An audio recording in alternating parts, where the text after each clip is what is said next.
Hi friends, இன்றைக்கி என்ன ரெசிபினா veggie cheese bread தாங்க. ரொம்ப சிம்பிளான ஒரு பிரேக்ஃபாஸ்ட்டுக்கு குழந்தைங்களுக்கு செஞ்சு கொடுக்கணுன்னா இதை நீங்கள் கண்டிப்பாக செஞ்சு கொடுக்கலாங்க. ரொம்ப ஹெல்த்தியானது கூட, அதே போல் ஈஸியாக நம்ம செஞ்சிடலாம், சட்டு நம்ம பண்ணிடலாங்க. ஸோ அதனால் எப்படி பண்ணலான்னு பார்க்கலாமா? வாங்க வீடியோக்குள்ளே போகலாம். 4 ஸ்லைஸ் பிரெட் எடுத்துருக்கேங்க. அது கோதுமை பிரெட், மைதா பிரெட், எந்த பிரெட்டாக இருந்தாலும் எடுத்துக்கலாம்.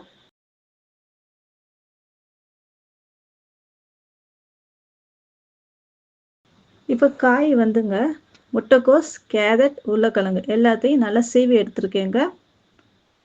இப்போ தவாலங்க எண்ணெய் சேர்த்துக்கலாம். எண்ணெய் காஞ்ச உடனே சோம்பு கொஞ்சம் சேர்த்துருங்க. சோம்பு பொரிஞ்ச உடனே வெங்காயம் சேர்த்துக்கலாங்க. இந்த காய்க்கு நான் பாதி பெரிய வெங்காயம் சேர்த்துருக்கேங்க. சேர்த்து நல்லா வதக்கலாங்க. 1 டீஸ்பூன் அளவு இஞ்சி பூண்டு விழுது சேர்த்துக்கலாம். சேர்த்து நல்லா வதக்கோங்க. பாதி தக்காளி பழம் பொடி பொடியாக கட் பண்ணி சேர்த்துக்கலாங்க. தேவையான அளவு உப்பு சேர்த்து இப்படியே நல்லா வதக்கலாங்க. வெங்காயம் தக்காளி நல்லா வதக்கோங்க. வதக்கினதுக்கப்புறம் தேவையான அளவு மஞ்சள்தூள் சேர்த்துக்கலாம். 1 டேபிள் ஸ்பூன் அளவு தனி மிளகாய் தூள் சேர்க்குறேங்க. இது காரத்துக்கு உங்களுக்கு எந்த அளவுக்கு காரம் தேவையோ அந்த அளவுக்கு நீங்கள் சேர்த்துக்கலாம்.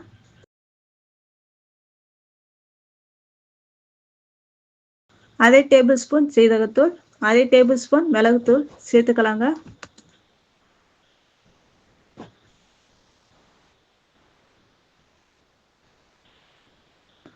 சேர்த்து நல்லா வதக்கோங்க.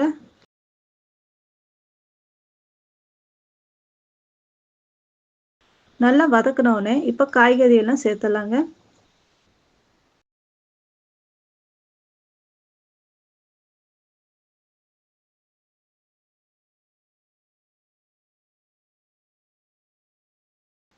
சேர்த்து நல்லா வதக்கலாம். வதக்கினோடனே தண்ணி சேர்த்து நம்ம கொஞ்சம் வேக வைக்கலாங்க. கொஞ்சமாக தண்ணி சேர்த்துக்கோங்க. சேர்த்து நல்லா வேக வச்சுக்கலாம். நல்லா வெந்ததுக்கப்புறம் பொடி பொடியாக நறுக்கிய கொத்தமல்லி சேர்த்து நல்லா கலந்து விட்டுக்கலாங்க. மசாலா ரெடி ஆயிடுச்சு. நான்ஸ்டிக் தவா எடுத்துருக்கேங்க. அதில் பட்டர் நல்லா தடவிக்கலாங்க. தடவினதுக்கப்புறம் ப்ரெட்டை வச்சு இதில் நம்ம மசாலா செஞ்சு வச்சுருக்க மசாலா ஃபுல்லாக ஸ்ப்ரெட் பண்ணிக்கலாங்க. நல்லா எந்த அளவுக்கு உங்களுக்கு மசாலா வேணுமோ அந்த அளவுக்கு நீங்கள் வச்சுக்கலாம்.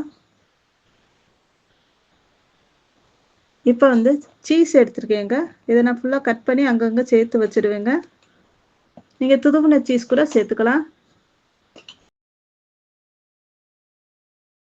இப்போ மூடி போட்டு நல்லா சிம்மில் வச்சுருங்க. அடுப்பை சிம்மில் வச்சு மூடி போட்டு வேக வச்சிடலாங்க. இப்போ பாருங்கள், சீஸ் எல்லாம் நல்லா மெல்ட் ஆகி சூப்பராக வந்திருக்குங்க.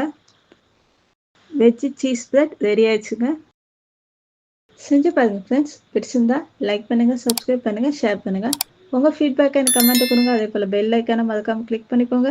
அப்போ தான் நாங்கள் போடுற வீடியோட நோட்டிஃபிகேஷன் உடனுக்குன்னு கொடுக்காது. தேங்க்யூ, பாய்.